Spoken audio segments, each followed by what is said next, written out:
तेजस्वी जी का जो बयान था, देखिए कितनी अद्भुत चीज है।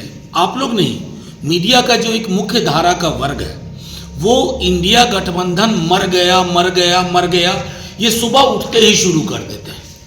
अब तेजस्वी जी ने कहा कि आम आदमी पार्टी और कांग्रेस का गठबंधन तो लोकसभा में भी पूर्णता नहीं था। दिल्ली में मिलके लड़े, पंजाब में अलग अलग लड़े और दोनों ने अच्छा किया, आम आदमी पार्टी ने भी और कांग्रेस ने भी। तो इंडिया गठबंधन जो तेजस्वी जी का मानना है एक प्रगतिशील विचार था, वो विचार एक प्रगतिशील विकल्प के लिए था। केंद्र के स्तर पर राज्यों की परिस्थितियां बिल्कुल अलग है।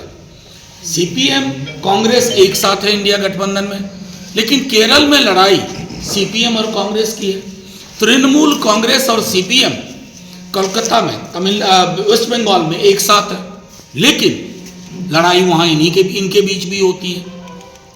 तो कुल मिलाकर के जो भी लोग इंडिया गठबंधन को लेकर के उसका ऑबिचुअरी, उसकी मृत्यु आलेख लिखते हैं, उनसे मेरा आग्रह होगा, हुजूर आहिस्ता आहिस्ता। बिहार के लिए क्या है? बिहार में क्या गठबंधन होगा?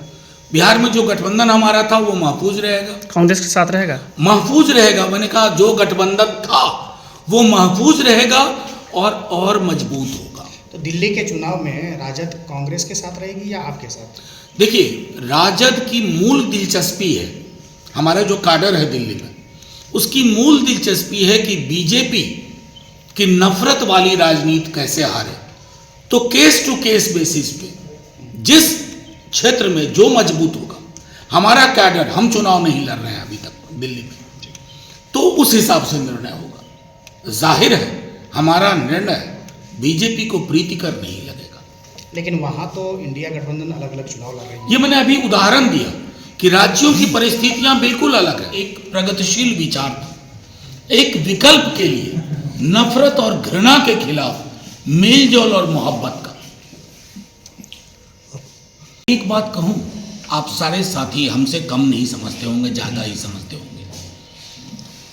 एमआईएम चुनाव नहीं जीते, इंडिविजुअल लोग चुनाव जीते थे।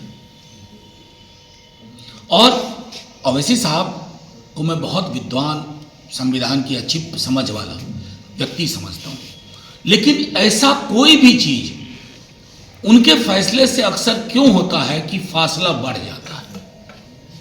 हम फासला मिटाने की राजनीति करना चाहते हैं। हिंदू, मुसलमान, क्रिश्चियन, अगड़ी पिछड़ी, ये फासले खत्म होने चाहिए।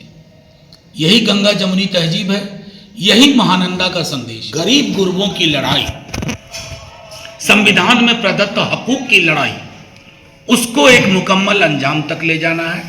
उसमें हमारे तमाम साथी, कुछ आपके पीछे हैं, प्रकोष्ठों से अलग अलग हमारे, वो सारे लोग एक ब्लूप्रिंट के तहत काम कर रहे हैं। और ये ब्लूप्रिंट, जैसा मैंने पहले कहा, बिहार में सिर्फ सरकार बदलने का नहीं है, सरोकार बदलने का है। बिहार को कैसे हम अग्रिम पंक्ति में खड़ा करें, ये हमारा निश्चय है, ये हमारी प्रतिबद्धता है। उसी सिलसिले में कटिहार और किशनगंज, लेकिन आप लोगों से मुलाकात का यह सिलसिला जारी रहेगा और हम बिहार को एक सशक्त विकल्प देंगे, ढुलमुल विकल्प नहीं। बहुत बड़े नेता हैं, बड़े नेताओं पर क्या टिप्पणी की जाए। लेकिन पप्पू यादव का तो कहना है कि बिहार में कांग्रेस बड़ा भाई की भूमिका निभाएंगे। अब देखिए, बड़ा भाई छोटा भाई ये सब मुहावरे समकालीन राजनीति में बूथ पे ही टेस्ट हो जाते हैं, कोई इस पर ज़्यादा नहीं।